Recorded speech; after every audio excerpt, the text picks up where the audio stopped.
Hello everyone. Today we will discuss about the solution and this chapter is present in the 12th class. Okay. And तो आज का जो मेरा topic होगा वो solubility of solution. Okay. तो solubility of solution जो है मेनली उसमें हम क्योंकि जो solution बनेगा वो किससे बनेगा?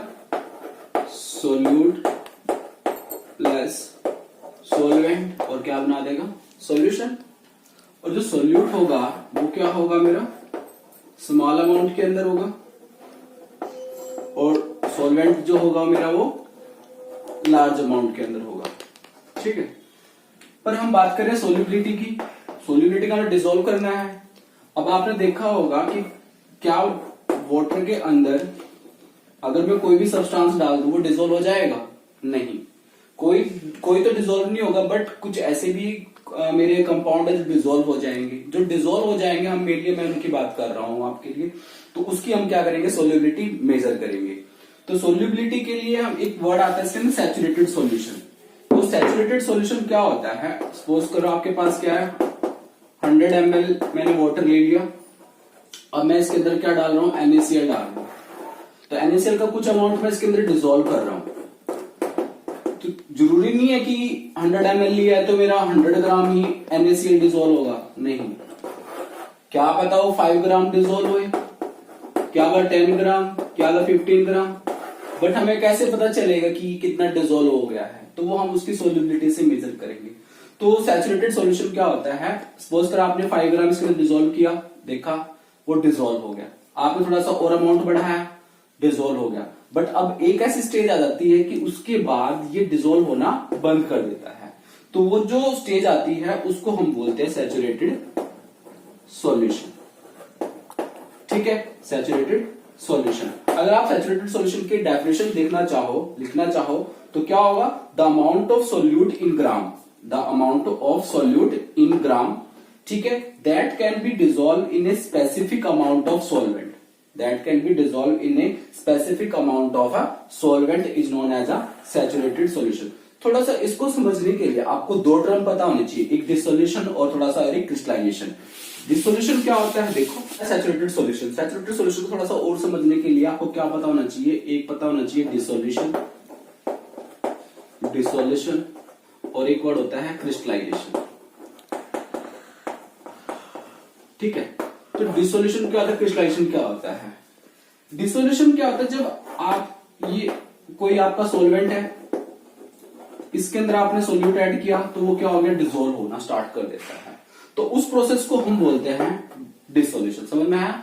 That substance which can be start to dissolve, तो उस प्रोसेस को हम क्या कहेंगे? डिसोल्यूशन। अब आपने क्या किया? अब उसके अंदर excess amount of solute add कर दिया, बट वो डिसॉल्व नहीं हुआ। तो डिसॉल्व नहीं हुआ तो आपने क्या किया? उसको थोड़ा सा हीट किया, ठीक है, और हीट करने पर अब वो क्या हो गया? डिसॉल्व हो गया। ओके, डिसॉल्व हो गया। बट जैसे ही वो आपने मतलब जैसे मान के चलो मैं रूम टेम्परेचर लिया हमने, रूम टेम्परेचर 27 डिग्री सेल्सियस या 25 डिग्री सेल्सियस का लिया, तो मैंने देखा कि 10 ग्राम जो मेरा NaCl वो डिसॉल्व हो गया था। ठीक है, बट थोड़ा सा मैंने क्या किया? उसको 50 डिग्री सेल्सियस तक क्या कर दिया? हीट कर दिया, और कितना ले गया? 15 ग्राम उसके अंदर NaCl डिसॉल्व हो गया। यानी जो 15 ग्राम NaCl डिसॉल्व हुआ वो एक्सेस में डिसॉल्व हुआ है ना, क्योंकि रूम टेम्परेचर पे तो मेरा कितना है? 10 ग्राम ही है। बट जैसे ही मैंने क्या किया? थोड़ा सा उसको हीट किया तो थोड़ा सा एक्सेस और डिसॉल्व हो गया। बट जैसे ही हम क्या करते हैं? उसको रूम टेम्परेचर पे लाते हैं, मतलब दोबारा से लाते हैं, तो जितना उसके अंदर एक्स्ट्रा डिसॉल्व हुआ था वो क्या होता है? दोबारा क्रिस्टल की फॉर्म में सेपरेट आउट होना स्टार्ट कर देता है। तो उस प्रोसेस को बोल देते हैं क्रिस्टलाइजेशन। तो उसको तो हम बोलते हैं क्रिस्टलाइजेशन। यानी डिसोल्यूशन और क्रिस्टलाइजेशन के बीच में जो इक्विलिब्रियम स्टेज आ जाती है, तो उस प्रोसेस को हम बोलते क्या है? Saturated solution. समझ में आया? तो सैचुरेटेड सॉल्यूशन तो सिंपल सी बात ही, अगर मैं आपको समझाऊं जो जनरल बात में, कि अगर कोई भी अमाउंट जो फर्दर डिसॉल्व ना हो, मतलब उसकी एक स्टेज आ जाए, सैचुरेट हो जाए, उसके बाद वो ना डिसॉल्व हो, तो उसको हम बोलेंगे सैचुरेटेड सॉल्यूशन। क्रिस्टलाइजेशन क्या होगा, अगर आपने एक्सेस अमाउंट ऑफ सॉल्यूट को क्या हुआ डिसॉल्व किया हुआ है थोड़ा सा हीट करके, और दोबारा से वो रूम टेम्परेचर पे क्या होता है सेपरेट आउट हो जाता है, तो उसको हम बोल देते हैं क्रिस्टलाइजेशन। और डिसोल्यूशन और क्रिस्टलाइजेशन के बीच का जो स्टेज होता है, पॉइंट होता है, उसको हम बोलते हैं saturated solution.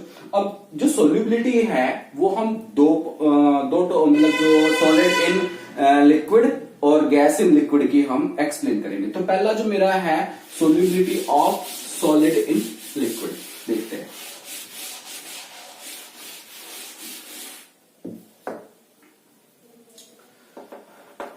Solubility of solid in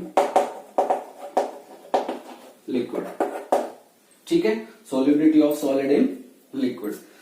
तो सेम वही चीज है कि इसमें हम क्या कर रहे हैं, सॉलिड और लिक्विड, और क्या बना रहे हैं, सॉल्यूशन बना रहे हैं।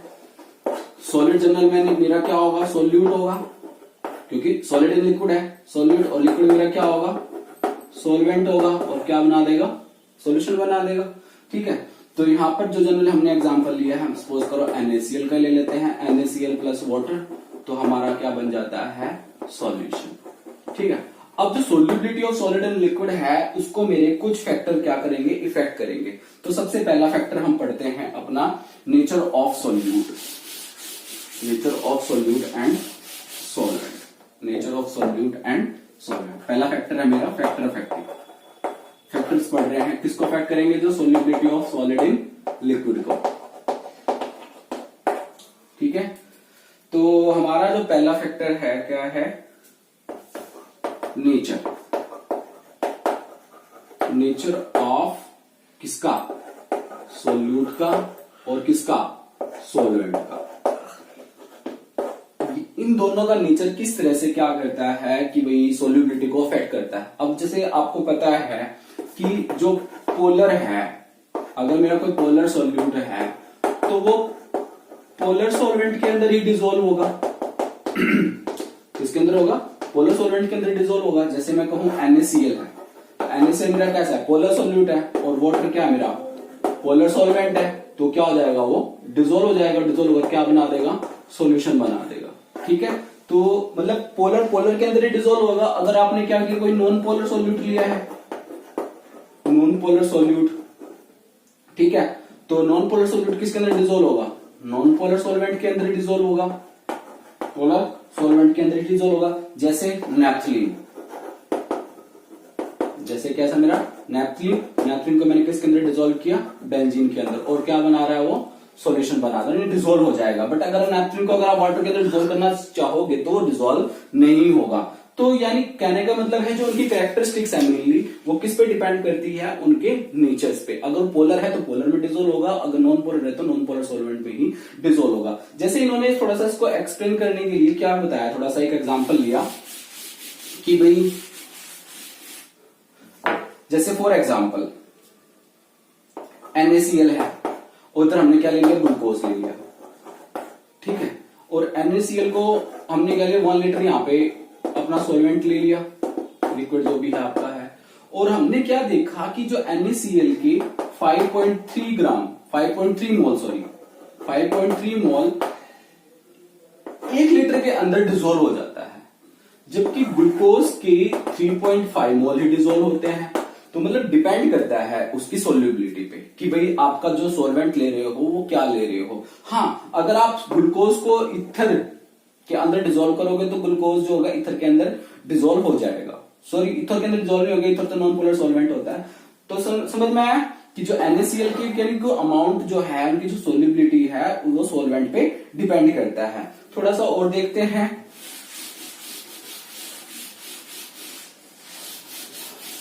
जैसे कि देखो NaCl है, NaCl को आपने वाटर के अंदर डाला तो Na प्लस एक्वस और Cl नेगेटिव आप एक्वस लिखते हो। अब इसका मीनिंग क्या है कि जब आप NaCl को डिसॉल्व करोगे तो वाटर के अंदर ये क्या हो जाएगा, ये आयनाइज हो जाएगा, Na प्लस Cl नेगेटिव, और ये इस जो Na+Cl नेगेटिव आयन है, इनको क्या करते हैं, वाटर के जो मॉलिक्यूल है इसको सराउंड कर लेते हैं। सराउंड कैसे, देखो जैसे Na पॉजिटिव है तो Na पॉजिटिव वाटर है, वाटर के अंदर क्या है, ऑक्सीजन है OH, और ऑक्सीजन आपको पता ही है क्या है, वो मोल इलेक्ट्रोनेगेटिव है। तो इस तरह से वो एक तरह से इस फोर्स के साथ एक शीट सी क्रिएट कर देगा, किसके सराउंड, सोडियम आयन के सराउंड। तो इस वजह से हम क्या लिखते हैं, Na++ आयन। समझ में आया। ऐसे ही क्लोराइड आयन होगा मेरा, तो क्लोराइड आयन किससे सराउंड होगा, वाटर है, वाटर के अंदर क्या है, H+ है, H ऑक्सीजन, इस तरह से, ठीक है, ये इस तरह से, ये H और ये H, और इस तरह से ये भी क्या करेंगे, एक तरह से एक क्लोरीन के सराउंड एक शीट क्रिएट कर लेंगे, जिस, ठीक है, समझ में आ गया। और इसको जब ये सराउंड करते हैं तो कुछ एनर्जी रिलीज होती है जिसको हम बोलते हैं हाइड्रेशन एनर्जी, यानी हाइड्रेशन एनर्जी। समझ में आ गया, हाइड्रेशन एनर्जी। और आपको पता भी होना चाहिए कि जो NaCl है, NaCl है, Na+Cl नेगेटिव है, तो इनके बीच में भी क्या होता है, एक फोर्स होता है, कूलम्बिक फोर्स ऑफ अट्रैक्शन, ठीक है। और जो क्या करेगा, इसको क्लोज लेके आएगा, और यानी और इसको NaCl को ब्रेक करने के लिए जो हमें एनर्जी चाहिए होती है उसको हम बोलते हैं लैटिस एनर्जी। अब बात आती है लैटिस एनर्जी और हाइड्रेशन एनर्जी का आपस में क्या रिलेशन है। तो समझ, सिंपल सी बात है, देखो हाइड्रेशन एनर्जी ज्यादा होगी तो वाटर जो आपका जो कंपाउंड है, जो सोल्यूट है, वो क्या हो जाएगा, उसके अंदर डिसॉल्व हो जाएगा। अगर लैटिस एनर्जी ज्यादा हुई तो वो डिसॉल्व नहीं होगा। कैसे, देखो अभी मैंने क्या कहा, अगर NaCl की लैटिस एनर्जी ज्यादा होती तो ये जो बॉन्ड है वो ब्रेक ना होता। कब, जब आप उसको वाटर के अंदर डाल देते। बट यहां पर क्या है, NaCl क्यों डिसॉल्व हो रहा है, क्योंकि इसकी जो हाइड्रेशन एनर्जी है वो क्या है, ज्यादा है देन किससे, लैटिस एनर्जी से। तभी क्या होती है, कोई भी चीज क्या होगी, डिसॉल्व होगी। आपको क्लियरली समझ में आ गया, सिंपल सी बात ये है, हाइड्रेशन एनर्जी अगर किसी की आपको दो चीज एनर्जी दे दे तो आप बता सकते हो कि ये कंपाउंड क्या होगा, डिसॉल्व होगा या नहीं होगा। तो सिंपली हम हाइड्रेशन एनर्जी से हम क्या बता सकते हैं, हाइड्रेशन और लैटिस एनर्जी से बता सकते हैं कि ये चीज डिसॉल्व होगा या नहीं होगा, ठीक है। उसके बाद है दूसरा फैक्टर है मेरा टेम्परेचर। ये समझ में आ गया होगा। यहाँ पर सिर्फ मैंने nature of solute and solvent के बारे में बात किया, पोलर के बारे में बात किया, और थोड़ा सा आपको ये हाइड्रेशन एनर्जी और लैटिस एनर्जी का। हाँ, आप देखो कई बार प्रेसिपिटेशन हो जाता है। प्रेसिपिटेशन क्यों होता है, क्योंकि इनकी हाइड्रेशन एनर्जी इतनी सफिशिएंट नहीं होती कि वो लैटिस एनर्जी को, जो भी NaCl के बीच का जो बॉन्ड है उनको ब्रेक कर सके, तभी वो एज ए प्रेसिपिटेशन की फॉर्म में ही रहता है। अगर हाइड्रेशन एनर्जी इतनी सफिशिएंट हो जाए कि वो NaCl का बॉन्ड तोड़ दे, ठीक है, तो इसका मतलब वो डिसॉल्व हो जाएगा, फिर प्रेसिपिटेशन नहीं होगी। दूसरा फैक्टर है मेरा टेम्परेचर।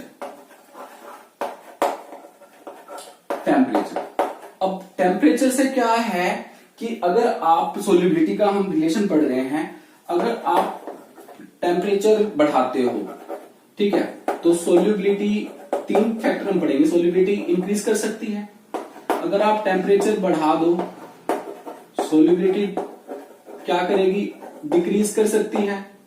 और तीसरा फैक्टर मेरा क्या है, अगर आप टेम्परेचर बढ़ाते हो तो सोल्यूबिलिटी जो है first increase and then decrease. तो इसके हम क्या करते हैं, कुछ एग्जांपल पढ़ते हैं। सबसे पहला मेरा है टेम्परेचर इंक्रीज, सोल्यूबिलिटी इंक्रीज। तो हम बात करते हैं यहाँ पर जो मेरे एग्जांपल है KCl, NaCl, KNO3 और NaNO3। ये ऐसे कंपाउंड हैं, ठीक है। अगर आप टेम्परेचर बढ़ाओगे तो इनकी जो सोल्यूबिलिटी है वो क्या कर जाएगी, इंक्रीज कर जाएगी। कैसे, देखो NaCl है, NaCl को आपने वाटर के अंदर और थोड़ी सी इसको हीट दी, और मतलब हीट देने पर ये आपका बन गया NaCl का सोल्यूशन बन गया। तो हमने ये रिएक्शन देखी हुई किस टाइप की रिएक्शन है, तो ये रिएक्शन निकली मेरी एंडोथर्मिक। क्या निकली, एंडोथर्मिक। एंडोथर्मिक रिएक्शन क्या होती है, जिसमें हमें हीट देनी पड़ती है वो रिएक्शन क्या होती है, एंडोथर्मिक होती है। और जिसमें ऐड करने पर दो चीज को, सॉल्यूट सॉल्वेंट को ऐड करने पर हीट इवोल्व होती है, तो वो रिएक्शन कैसी होती है, एक्सोथर्मिक होती है। तो ये मेरी रिएक्शन कैसी है, एंडोथर्मिक है। और एंडोथर्मिक में क्या कहता है, आपने ली-चैटले प्रिंसिपल पढ़ा हो तो ली-चैटले प्रिंसिपल क्या कहता है, अगर आप टेम्परेचर बढ़ाते हो इन केस ऑफ एंडोथर्मिक, तो इक्विलिब्रियम जो होता है shift in a forward direction, equilibrium shift in a forward direction, ठीक है। और फॉरवर्ड डायरेक्शन का मतलब क्या है, वो किसकी तरफ जा रहा है, सॉल्यूशन की तरफ जा रहा है। तो ये इसका मतलब क्या है, सॉल्युबिलिटी बढ़ रही है, ठीक है। तो सिंपल सा आपने पहले इसमें ये कंसेप्ट ये ध्यान रखना है कि KCl, NaCl, KNO3 या सोडियम नाइट्राइट जो भी है मेरे एग्जांपल है, अगर आप टेम्परेचर बढ़ाओगे तो सॉल्युबिलिटी इंक्रीज करेगी, because these reaction are endothermic in nature according to Le Chatelier principle. The on increasing the temperature the equilibrium shift in a forward direction in case of endothermic, ठीक है, when we increase the temperature. अब बात करते हैं दूसरी, अगर हम temperature बढ़ाते हैं तो सोल्युबिलिटी क्या करती है, डिक्रीज करती है, ठीक है। वो कैसे, तो उसमें जनरल हमने एग्जांपल लिया है सोडियम मेरा दूसरा ही, अब ये दूसरा फैक्टर है जिसमें मैंने क्या कर रहा हूं, टेम्परेचर बढ़ा रहा हूं और सोल्युबिलिटी डिक्रीज दिखा रहा हूं। वो कैसे, अब वो देखो आप, Na2CO3.H2O, ठीक है। और यहां पर मेरा बन गया है Na2CO3 का सॉल्यूशन, ठीक है। जब हमने क्या किया, इसको सॉल्वेंट के अंदर डिसॉल्व किया तो मेरा सॉल्यूशन बन रहा है। और ये देखा कि जब इस रिएक्शन को मतलब ऐसे किया तो ये रिएक्शन निकली इसकी एक्सोथर्मिक रिएक्शन। कैसी रिएक्शन है ये, एक्सोथर्मिक रिएक्शन है। और एक्सोथर्मिक रिएक्शन में क्या कहता है, यदि आप टेम्परेचर बढ़ाओगे तो equilibrium shift in a backward direction. और बैकवर्ड डायरेक्शन का मतलब क्या है कि सोल्युबिलिटी क्या करिए, डिक्रीज करिए, मतलब वो आपस में डिसॉल्व नहीं हो रहे ना, सोल्यूट और सोलवेंट जो है आप ऐड मिला रहे हो तो वो आपस में मिक्स नहीं हो रहे। जब वो मिक्स नहीं हो रहे तो इसका मतलब क्या है कि वो डिसॉल्व नहीं हो रहे, और डिसॉल्व नहीं हो रहे तो मतलब सोल्युबिलिटी नहीं बढ़ रही। तो सिंपल सी बात है, आपने इसमें क्या ध्यान रखना है, Na2CO3 और लिथियम कार्बोनेट Li2CO3 है, ये मेरे दो एग्जांपल हैं। तो इसमें आपको ध्यान रखना है कि सोडियम कार्बोनेट हाइड्रेटेड सोल्ट है, जनरली आप कह सकते हो लिथियम कार्बोनेट है। अगर आप इसको क्या करते हो, किसी सॉल्वेंट के अंदर ऐड करते हो तो जो रिएक्शन होती है वो कैसी होती है, एक्सोथर्मिक नेचर की होती है। और एक्सोथर्मिक नेचर में क्या कहता है कि इक्विलिब्रियम क्या कहता है कि on increasing the temperature the reaction कहां जाएगी, बैकवर्ड डायरेक्शन में। तो एंडोथर्मिक में कहां जा रही है, on increasing the temperature forward direction में। और एक्सोथर्मिक में कहां जा रही है, on increasing the temperature backward direction. तो बैकवर्ड डायरेक्शन में तो सोल्युबिलिटी क्या करेगी, डिक्रीज करेगी, और फॉरवर्ड डायरेक्शन में सोल्युबिलिटी क्या करेगी, इंक्रीज करेगी। तो ये मेरे दो फैक्टर थे, ठीक है, मतलब जो टेम्परेचर के। तीसरा फैक्टर भी हम डिस्कस करते हैं। तीसरा फैक्टर है मेरा Na2CO3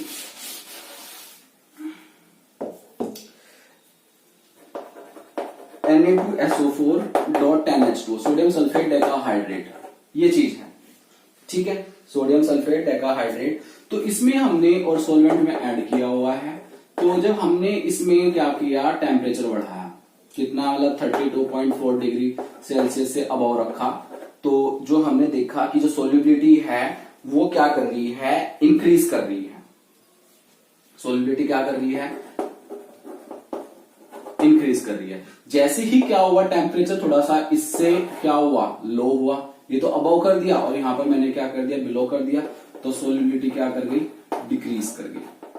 तो यानी मैं कह सकता हूं कि पहले तो सोल्युबिलिटी क्या कर रही थी, इंक्रीज कर रही थी, फिर क्या कर रही है, डिक्रीज कर रही है। वो किस चीज पे, एक टेम्परेचर रेंज पे, ठीक है। तो यहां पे टेम्परेचर इतना है, ठीक है।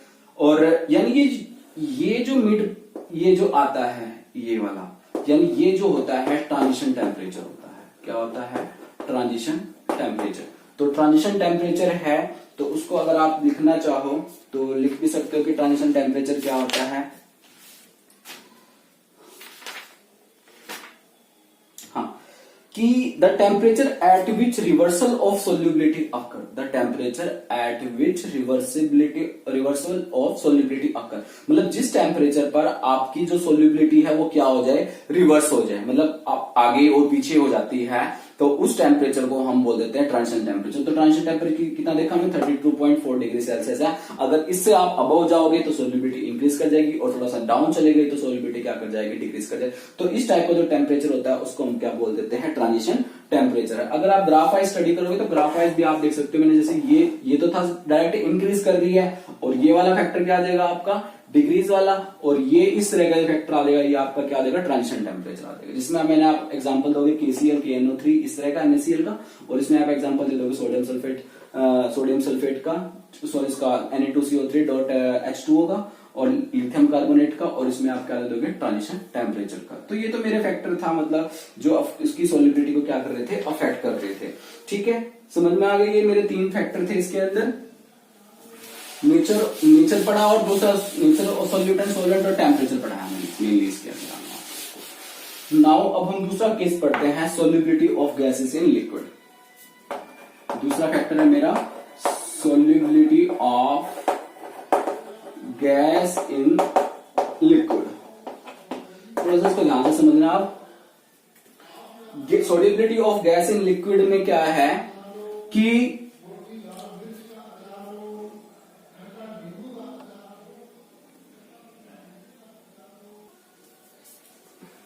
इसके बाद में जो टॉपिक है solubility of gas in liquid है। तो सोल्युबिलिटी ऑफ गैस, जैसे मैंने बताया था कि भाई उसमें तो मैंने ग्राम लिया था, ठीक है, और इसमें हम क्या लेंगे, ml ले सकते हो, या फिर आप सेंटीमीटर क्यूब ले सकते हो। ठीक है, तो अगर आप इसको डिफाइन करना चाहो तो क्या करोगे, तो volume, the solubility of a gas in liquid. ठीक है, तो इसमें हम कहते हैं amount of solute in ml which can be dissolve in a, ठीक है, a particular amount of solvent in a specific amount of solvent it's known. और जो स्पेसिफिक जो मेनली हम क्या करेंगे, इनकी जो क्या कहते हैं सोल्युबिलिटी है, वो मेजर किसमें करते हैं, इन टर्म ऑफ मोलैरिटी और मोल फ्रैक्शन में। ठीक है, तो सबसे पहला जो फैक्टर इफेक्ट करेंगे, सबसे पहला है इसमें nature of gas, nature of gas. दूसरा मेरा क्या है, टेम्परेचर है, और तीसरा मेरा क्या है, प्रेशर है। तो ये हम 3 फैक्टर पढ़ेंगे इसमें। तो सबसे पहला मेरा फैक्टर है नेचर ऑफ गैस है। तो ये बताया हुआ कि हाइड्रोजन, ऑक्सीजन, नाइट्रोजन, जो ये गैसेस होती हैं, ये less soluble in water, less soluble in water, ठीक है, but they are more soluble in ethanol. Less soluble in water but they are more soluble in ethanol। अगर हम दूसरी बात करें HCl एंड अमोनिया, ये ज्यादा देखिए मोर सोल्यूबल इन किसमें है, वाटर के अंदर, और लेस सोल्यूबल इन किसमें हो जाएगा, इथेनॉल के अंदर। ये यानी गैसेस का भी क्या होता है, नेचर डिपेंड ही करता है कि वो कौन सी गैस किसमें डिसॉल्व कर रही है। ठीक है, समझ में आ गया होगा। H2O2 और N2 ये मेरी क्या है, जो इसमें डिसॉल्व कर रही है। इसके बाद मेरा दूसरा फैक्टर है मेरा टेम्परेचर। ठीक है, तो टेम्परेचर भी क्या है,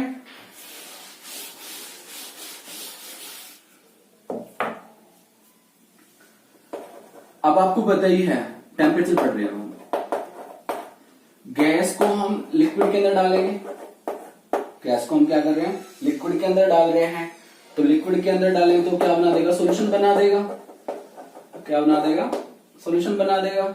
और जो ये गैस प्लस लिक्विड का जो सॉल्यूशन होता है, तो जब आप टेम्परेचर बढ़ाओगे तो जो गैसेस के मॉलिक्यूल है उनकी काइनेटिक एनर्जी क्या हो जाएगी, फास्ट हो जाएगी। काइनेटिक एनर्जी क्या हो जाएगी, तो रैंडम मोशन था उनका, वो पहले अब देखो जैसे लिक्विड था, लिक्विड के अंदर एक गैस डिसॉल्व थी, सपोज करो, ठीक है। अब मैंने क्या किया, टेम्परेचर बढ़ाया, तो टेम्परेचर बढ़ाने से अब गैसेस मॉलिक्यूल के बीच में काइनेटिक एनर्जी फास्ट हो जाएगी। फास्ट हो जाने से क्या हो जाएगा, वो इस लिक्विड का जो सरफेस है उसको छोड़कर क्या चले जाएंगे, बाहर चले जाएंगे। उस लिक्विड का सरफेस को छोड़कर क्या चले जाएंगे, बाहर चले जाएंगे। तो मैंने बताया कि इनकी जो काइनेटिक एनर्जी क्या होती है, फास्ट हो जाएगी। काइनेटिक एनर्जी फास्ट हो जाएगी तो ये उसको जो लिक्विड का जो सरफेस है उसको स्केप आउट करके बाहर हो जाएगी। तो इस वजह से जो सोल्युबिलिटी क्या हो जाएगी, अब सोलवेंट के अंदर कम हो जाएगी। ठीक है, तो जनरली ये देखा गया कि जो गैस प्लस लिक्विड जो सोल्यूशन बनाता है, इनका जो डेल्टा एच आता है नेगेटिव आता है। डेल्टा एच नेगेटिव का मतलब क्या है, जो रिएक्शन कैसी है, एग्जोथर्मिक है। अगर आप दूसरे रीजन से देखो तो एक्सोथर्मिक रिएक्शन है। अगर एक्सोथर्मिक रिएक्शन है, मैंने अभी आपको बताया था कि जब आप टेम्परेचर बढ़ाओगे तो इक्विलिब्रियम कहां शिफ्ट करता है, बैकवर्ड डायरेक्शन में। कहां शिफ्ट करता है, बैकवर्ड डायरेक्शन में। और बैकवर्ड डायरेक्शन जब शिफ्ट करता है तो इसका मतलब क्या है, दोबारा से वो अलग अलग उसमें कन्वर्ट हो रहा है, यानी गैस प्लस लिक्विड अलग अलग सेपरेट आउट हो रहा है। तो इस वजह से जो लिक्विड के अंदर जितने भी गैसेस पार्टिकल्स थे वो क्या हो जाएंगे, इवोल्ड हो जाएंगे। तो जो इवोल्ड हो जाएंगे तो सोल्युबिलिटी क्या कर जाएगी, डिक्रीज कर जाएगी। समझ में आ गया। ये जनरली सेकंड फैक्टर था इसका, टेम्परेचर। अगर हम थर्ड फैक्टर की बात करें, प्रेशर, तो प्रेशर को समझने के लिए आप थोड़ा सा पता होना चाहिए क्या प्रेशर।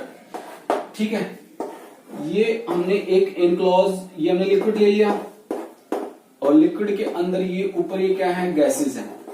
ये क्या है, गैसेस के पार्टिकल है। और ये क्या है, एनक्लोज्ड वेसल है। ठीक है, अब जो ये लिक्विड है, ये लिक्विड है और ये गैसेस के मॉलिक्यूल है, तो ये नीचे की तरफ क्या कर रहे हैं, इस पर प्रेशर लगा रहे हैं। समझ में आया, ये नीचे की तरफ क्या कर रहे हैं, एक प्रेशर लगा रहे हैं। जैसे ही अब मैं क्या कर रहा हूं, बाहर से एक प्रेशर और लगा दिया। ठीक है, यानी ये गैसेस क्या कर रही है, इस लिक्विड के अंदर डिफ्यूज होना चाहती है। गैसेस क्या करती है, इस लिक्विड के अंदर क्या होना चाह रही है, डिफ्यूज होना चाह रही है। तो डिफ्यूज होना चाह रही है तो और थोड़ा सा जब मैंने ऊपर से प्रेशर इंक्रीज करता हूं तो ये जो गैसेस के पार्टिकल हैं वो इसके अंदर और डिफ्यूज हो जाएंगे, और डिफ्यूज होना सोचेंगे। तो यहां पर जो लिक्विड है वो भी क्या करेगी, एक अपवर्ड डायरेक्शन में क्या करेगी, एक फोर्स लगाएगी, एक प्रेशर लगाएगी। ठीक है, तो इनके बीच का जो होगा फोर्स, ठीक है, उसको हम बोलेंगे क्या, पार्शियल प्रेशर। पार्शियल प्रेशर, समझ में आया। और जो हमने मेनली हमने क्या, गैसेस किसके अंदर है, इन ग्राम्स के अंदर। अगर हम बात करें गैसेस इन ग्राम, ठीक है, तो ये कहता है कि mass M directly proportional to P. M directly proportional to P क्या कहता है, ये किसने दिया था, प्रेशर जो टर्म थी, ये जो बारे में बताया उसने हेनरी ने बताया था। और इसी से ये आया हेनरीज लॉ। और हेनरीज लॉ को डिफाइन कर रहे हैं, कहते हैं कि mass of a gas, mass of a gas in gram, ठीक है, dissolve in a solvent. Mass of a gas in gram dissolve in a particular amount of a solvent, ठीक है, is directly proportional to the pressure, directly proportional to the pressure which is applied on the solution, which is applied on the solution। उसको हम, ये किसके according आया, ये Henry's law के according आया। तो हेनरीज लॉ के अगर आप पर्टिकुलर डेफिनेशन लिखना चाहते हो तो लिख सकते हो, the solubility of a gas at a given temperature is directly proportional to the pressure of a gas in the solution. ठीक है, और इसको जनरली फिर एक और साइंटिस्ट आया, डाल्टन। पर डाल्टन ने क्या कहा,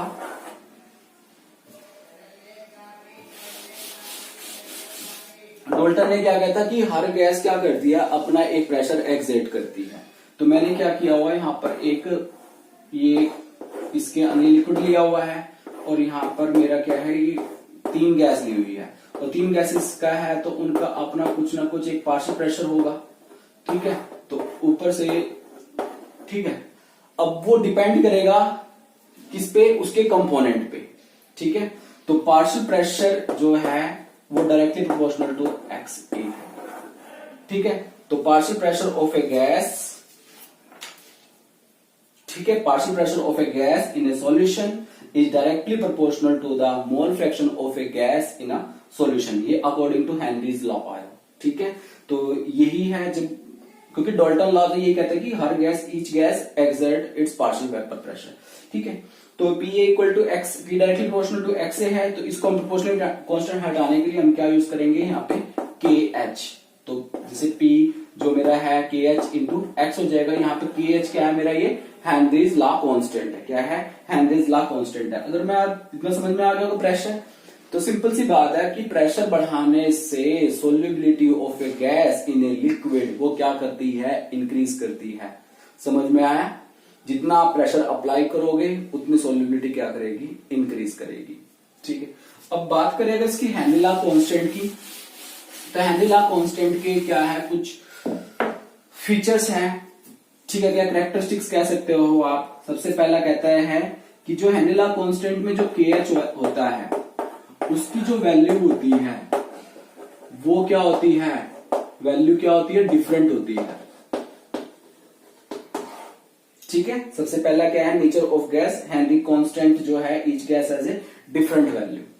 ठीक है, सेकंड कहता है जो KH होता है, हर गैस का जो KH होता है वो क्या होता है, डिफरेंट होता है एट ए डिफरेंट टेम्परेचर पे। KH भी क्या होगा, डिफरेंट होगा, KH क्या होगा उसका, डिफरेंट होगा एट डिफरेंट टेम्परेचर पे। ठीक है, तीसरा कहता है जो हेनरी लॉ कांस्टेंट की जो वैल्यूज जो है, जो कांस्टेंट वैल्यू होती है उसको भी हम सेम मेजर करते हैं प्रेशर की टर्म में, जैसे बार में और टॉर में। ठीक है, कैरेक्टरिस्टिक्स पढ़ते हैं। फोर्थ है, कहते हैं कि अगर KH को आप इंक्रीज करते हो, KH को आप क्या करते हो, इंक्रीज करते हो, तो जो सोल्यूबिलिटी है वो क्या कर जाती है, डिक्रीज कर जाती है। देखो कैसे, P इनडायरेक्टली प्रोपोर्शनल टू क्या होता था, ये P इक्वल टू KHX होता है ना, K इंटू HX। अगर इसको अगर हम इसमें और इसमें क्या देगा, इनवर्सली रिलेशनशिप ही तो है कि भाई अगर ये इधर आ जाएगा, ठीक है, तो इसमें और इसमें रिलेशनशिप कैसा हो गया, इनवर्सली आ गया। तो अगर आप KH को बढ़ाओगे तो सोल्यूबिलिटी क्या कर जाएगी, डिक्रीज कर जाएगी। ठीक है, और एक और है जो KH हेनरीज लॉ है वो आइडियल लॉ को फॉलो कर रहा है, और आइडियल गैस में कहता है कि जो प्रेशर होना चाहिए वो लो होना चाहिए, प्रेशर वेरी, और टेम्परेचर हाई होना चाहिए। ठीक है, तो इसकी कैरेक्टरिस्टिक्स है। अगर हम बात करें लिमिटेशन की, अगर हम बात करें लिमिटेशन की, तो लिमिटेशंस में पहला कहता है, अब लिमिटेशन है, सबसे पहला है the pressure of the gas is not too high. The pressure of the gas, जो प्रेशर है of a gas is not too high, not too high, ज्यादा भी नहीं होना चाहिए, और temperature not too low, not ज्यादा लो भी नहीं होना चाहिए, ये इसकी लिमिटेशन है। थर्ड है, हाँ, the gas should not undergo association and dissociation. जो गैस है जब आप उसको लिक्विड के अंदर डालोगे तो नॉट अंडरगो एसोसिएशन और डिसोसिएशन। जैसे अगर आप अमोनिया है उसको HCl के अंदर डाल देते हो तो क्या बना लेगा वो, NH4Cl बना लेगा, और NH4Cl क्या करेगा, NH4 पॉजिटिव और Cl नेगेटिव में आयनाइज हो जाएगा। ठीक है, तो gas should not undergo association और डिसोसिएशन। तो और चौथा है the gas should not undergo any chemical reaction with the solvent, और ना ही उसके साथ कोई केमिकल रिएक्शंस होनी चाहिए। ये तो थी इसकी कुछ लिमिटेशन। अब बात करते हैं इसकी एप्लीकेशंस के पे।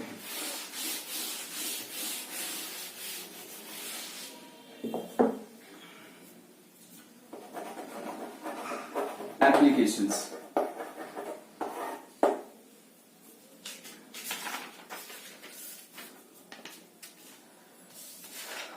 अगर हम बात करें एप्लीकेशन पे, एक्सचेंज ऑफ गैसेस,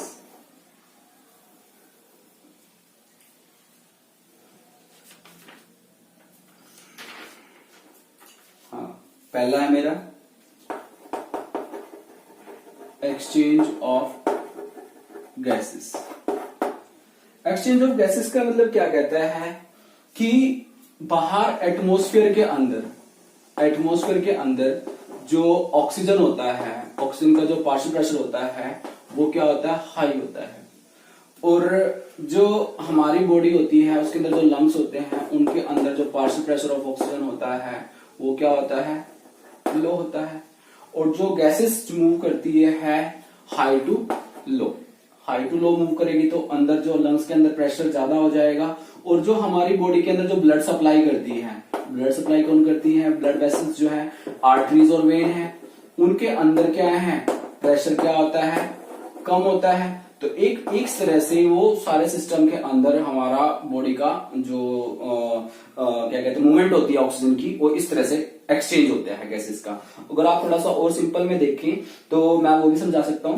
कहते हैं कि in lungs oxygen present in the inhaled air, in lungs the oxygen present in the inhaled air dissolve in blood, blood के अंदर डिजोल्व है, ठीक है।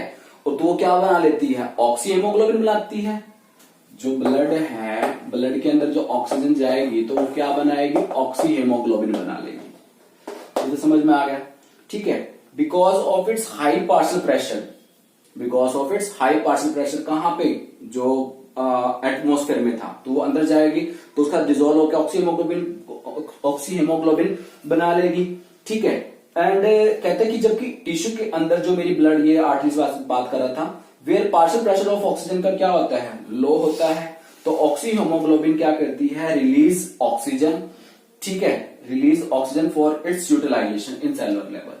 वही है सिंपल कि जनरल से सिंपल क्या बताया कि बाहर एटमोस्फेयर में ऑक्सीजन क्या होती है, ज्यादा होती है, और हमारे जो बॉडी होते हैं उसके अंदर लंग्स होते हैं उसके अंदर ऑक्सीजन क्या होती है, पार्शियल प्रेशर लो होता है, तो मूवमेंट ऑफ ऑक्सीजन हायर बना लिया, ठीक है। अब ऑक्सी हेमोग्लोबिन का पार्शियल प्रेशर क्या होगा, ज्यादा हो गया, और जो आर्टरीज वेसल है उसके अंदर क्या होती है, पार्शियल प्रेशर ऑफ ऑक्सीजन क्या होता है, लो होता है, तो ऑक्सी हेमोग्लोबिन क्या करती है, आर्टरीज और जो मेरी वेन होती है उनको क्या करती है, ऑक्सीजन को क्या करती है, सप्लाई करती है। इस तरह से क्या होता है, गैसेस का एक्सचेंज होता है। समझ में आया, सिंपल सी बात थी, यही जो है एक्सचेंज ऑफ गैसेस है। सेकंड है मेरा in cold drink, in cold drink, yes, ये देखो, ये तो लिक्विड हो गया, और लिक्विड के अंदर आपने क्या डाला, CO2। क्या CO2 एज इट इज रह जाएगा, नहीं, जब तक आप उसके अंदर क्या उसके अंदर क्या करते हो, प्रेशर इंक्रीज करते हो। जितना ज्यादा आप प्रेशर इंक्रीज करोगे उतनी जो CO2 है उस लिक्विड के अंदर क्या हो जाएगी, डिसॉल्व हो जाएगी। पर जैसे ही आपने देखा होगा, हम प्रेशर रिलीज करते, जैसे उसका जो भी है ओपन करते हैं उसको, तो जो कार्बन डाइऑक्साइड होती है वो क्या हो जाती है, रिलीज हो जाती है, और रिलीज होने से क्या होगा, सोल्युबिलिटी क्या कर जाएगी, डिक्रीज कर जाएगी। तो उसका एट ए हाई प्रेशर यूज करके हम जो CO2 है उसको क्या करते हैं, ज्यादा डिसॉल्व करते हैं। थर्ड है मेरा इन माउंटेन ट्रैवलर,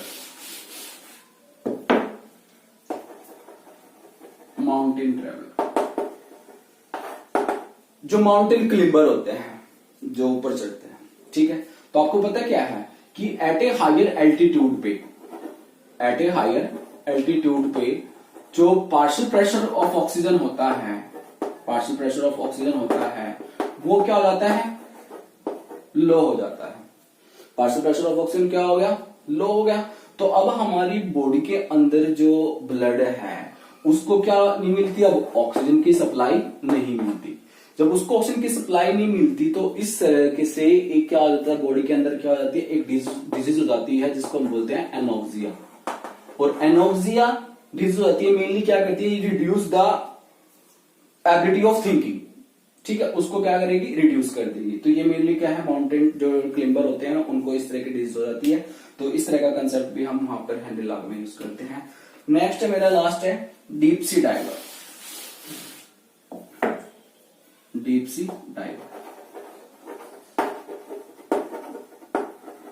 जिनको हम क्या बोलते हैं, स्कूबा डाइवर, ठीक है, जो अगर हिंदी में बात करो तो गोताखोर, ठीक है।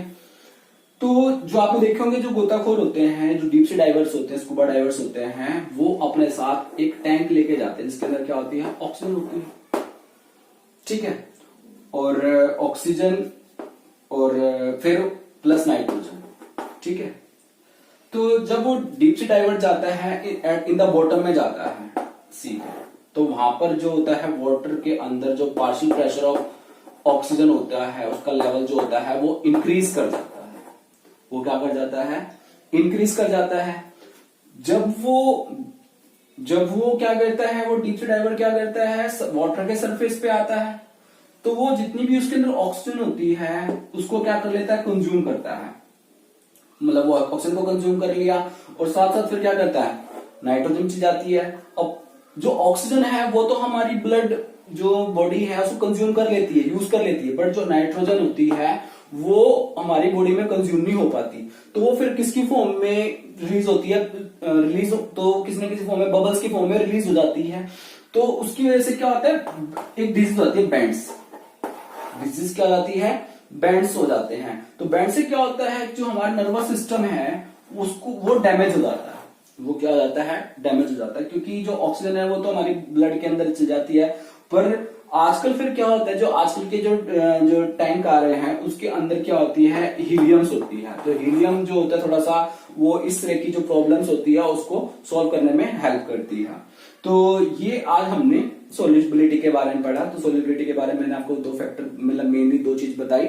सोल्यूबिलिटी में सैचुरेटेड सॉल्यूशन, अगर मैं रिवाइज कराऊं थोड़ा सा, सैचुरेटेड सॉल्यूशन बताया, सैचुरेटेड सॉल्यूशन, फिर मैंने आपको क्रिस्टलाइजेशन डिसोल्यूशन के बारे में बताया, फिर मैंने आपको solubility of solid in liquid के बारे में बताया, उसके फैक्टर्स के फैक्टर के बारे में बताया, नेचर ऑफ गैस, ठीक है, और टेम्परेचर के बारे में पढ़ाया, जिसमें temperature increase, temperature decrease, temperature increase और डिक्रीज के बारे में पढ़ाया।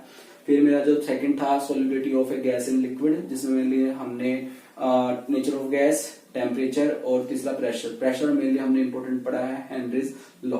तो हेनरीज लॉ, तो उसमें आपने डेफिनेशन ध्यान रखनी है, उसके लिमिटेशन ध्यान रखने हैं और एप्लीकेशंस ध्यान रखनी है। और उसके अलावा जो न्यूमेरिकल होता है वो मैं नेक्स्ट क्लासेस में या फिर आपको बता दूंगा जैसे भी है। Okay, thank you. अगर आपको समझ में आया है तो प्लीज सब्सक्राइब और लाइक जरूर कीजिएगा। Thank you. हेल्प।